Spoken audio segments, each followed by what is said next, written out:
Salut les abonnés, j'espère que vous allez bien. Bon bah là, on va vous faire une petite vidéo pour vous montrer un peu une petite aventure. Hier soir, j'ai un client qui m'envoie quelques petits messages pour savoir, parce qu'il a un gros claquement moteur sur un 300C et il aurait aimé savoir un peu le coût d'une réfection moteur. À savoir qu'une réfection moteur, une remise d'un moteur à neuf, ça vaut quand même un petit peu d'argent. Donc il veut pas la refaire, il va peut-être la vendre, donc du coup il m'a vraiment bien tenté. Et je pense bien qu'on va l'acheter, donc on va aller la voir là ce matin. Je vais directement y aller avec le camion de dépannage, comme ça si vraiment elle nous plaît et que le claquement c'est pas une bielle qui a passé carrément à travers le bloc, on va la reprendre et on va refaire cette petite auto pour nous, je pense bien.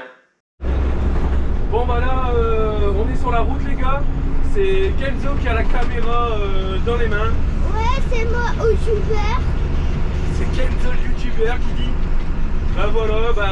Voilà l'espace dans un camion de dépannage. Vous voyez un peu comment que ça se passe comme ça et voilà quoi. Donc là on est parti sur toute Kerquebranche récupérer cette voiture. Je dis récupérer même sans l'avoir vue parce que c'est une voiture que je connais bien. Et du moment qu'il n'y a pas de bielle qui est passée à travers le bloc, je pense bien qu'on va l'acheter. Donc voilà. Je vous dis à tout à l'heure. Bon bah voilà, c'est bon, on est arrivé à l'atelier.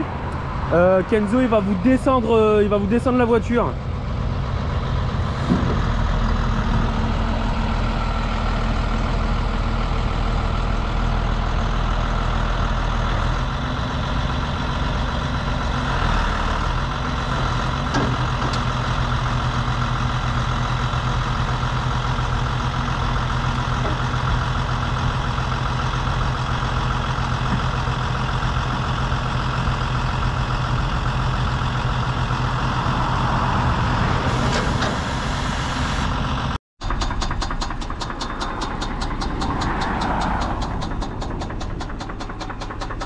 Alors pour vous c'est quoi? Un culbuteur? Un poussoir? Une bielle? Deux bielles? Trois bielles? Quatre bielles? Faites vos pronostics les gars.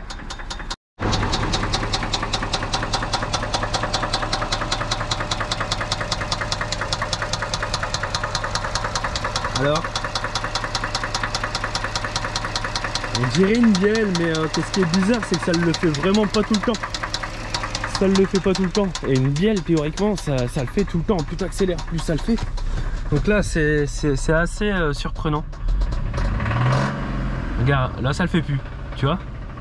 C'est surprenant, donc je sais pas trop si c'est une bielle ou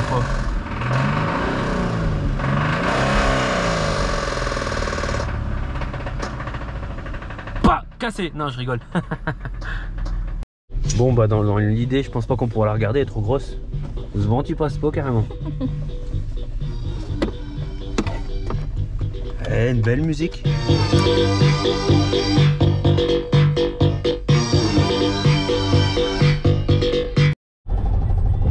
Écoutez le petit rendu du claquement de l'intérieur de la bagnole.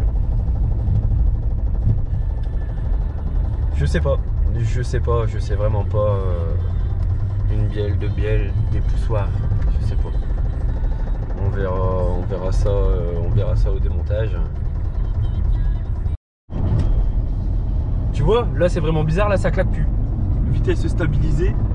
Ah, ça reclaque.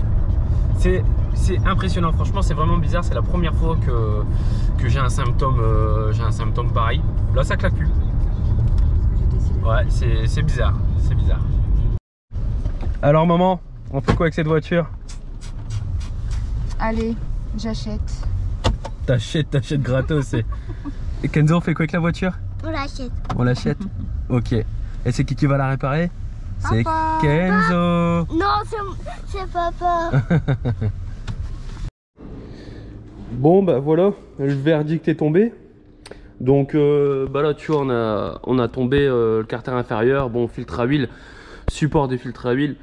On a tombé cette tôle là donc qui est sous le vilebrequin et sous les bielles, je sais pas comment que ça peut s'appeler, une tôle anti-remous je pense, anti-remous ouais. Tôle anti-remous.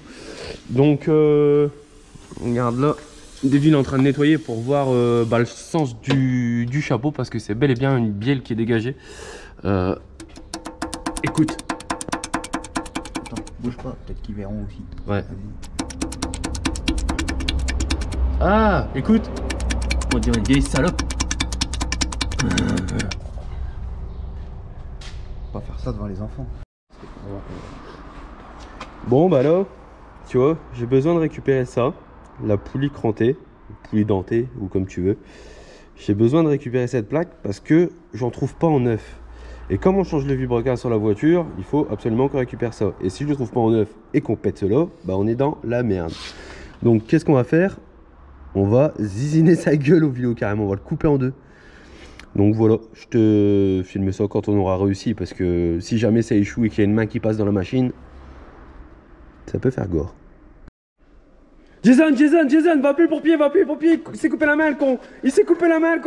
Putain, comment qu'on fait? Non, plus sérieusement, regarde, on a réussi à couper le vélo, c'est bien propre. Le sang, regarde le con. L'autre partie qu'on a coupé, comme ça nous permettra, tu vois, bah, d'enlever cette pièce là sans l'abîmer. Je vais vous faire voir ça, je vais demander à quelqu'un qui tient la caméra parce que je sais pas faire les deux en même temps. Donc voilà. Ah, c'est un peu dur ta mère.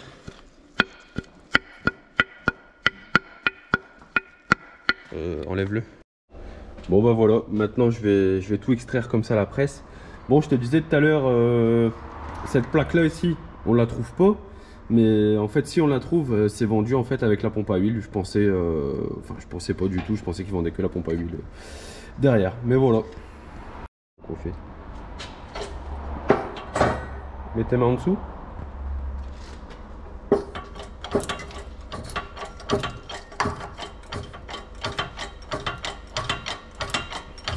Pomper.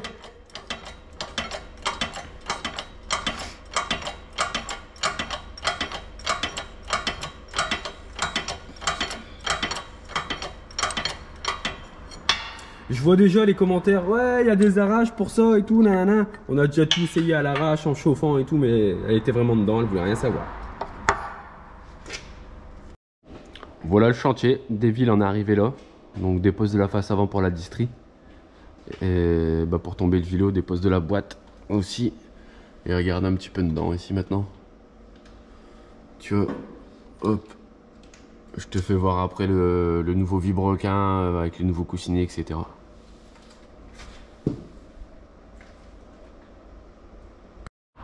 Voilà le nouveau vilebrequin. C'est comme ça qu'on dit. Vilebrequin. Non, je rigole.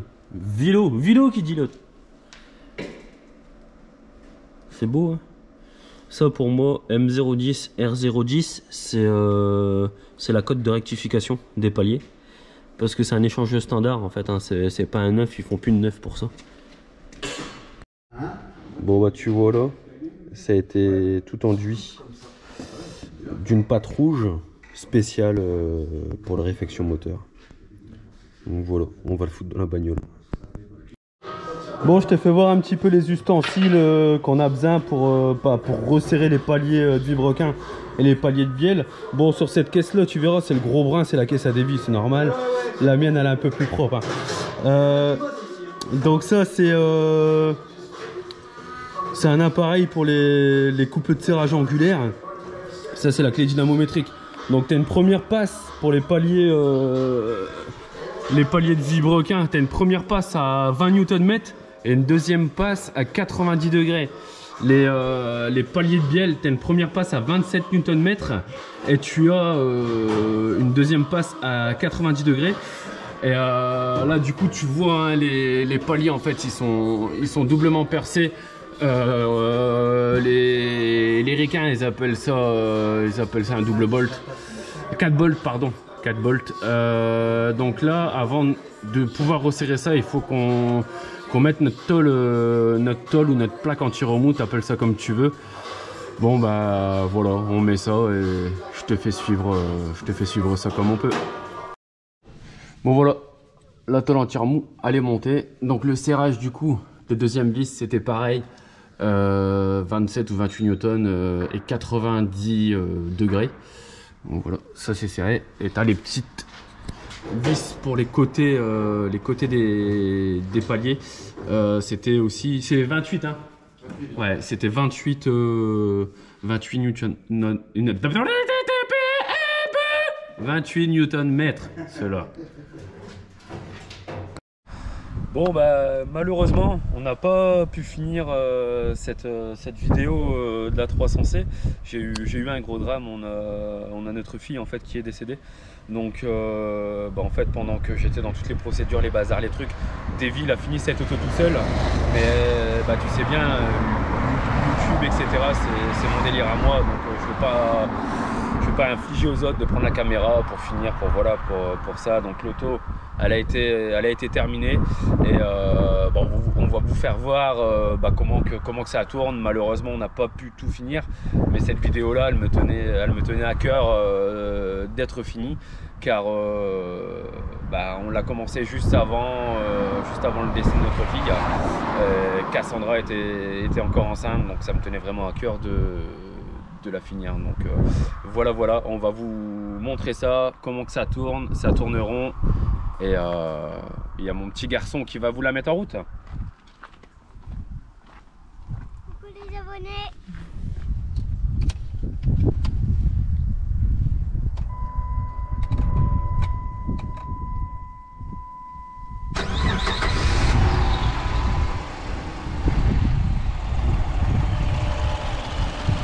Donc voilà, ça tourne rond, ça claque plus aucun claquement. Donc depuis la fin du remontage, on a quand même fait 2 ou 3 000 km, peut-être même 3 ou 4 000, et il n'y a aucun problème. Donc voilà. Bon, la conclusion est que pour un garagiste comme moi ou quelqu'un qui bricole, ça vaut le coup. Vu la cote de l'auto actuellement, c'est vrai que ça vaut le coup. Mais si tu calcules tout bout à bout pour un particulier qui ferait réparer l'auto dans un garage, ça vaudrait pas le coup, parce que tu as le prix des pièces, tu as les frais de port, tu as les frais de douane, tu as tout ça à prendre en compte, tu as la main d'œuvre, à savoir que c'est énormément de boulot. Faut dire ce qui est, il y a un peu de temps, de passer sur la voiture. Donc ouais, pour quelqu'un qui bricole, ça vaut le coup. Mais pour quelqu'un qui ne bricole pas, ça vaut vraiment pas le coup. Donc si tu achètes une auto avec un claquement moteur, fais bien attention à ce que c'est. Parce que là, franchement, on savait pas du tout. Je savais pas si c'était une bielle, ou si c'était un poussoir, ou je savais pas ce que c'était à la base. Donc c'est un peu le poker quand c'est comme ça. Tu sais ce que tu peux faire pour nous aider? Tu peux t'abonner à notre chaîne YouTube, tu peux aimer la vidéo, la commenter, tu fais ce que tu veux. Mais bon, ici, on est à la fin de cette vidéo, donc je te fais plein de bisous mon pote. Salut, bye, ciao!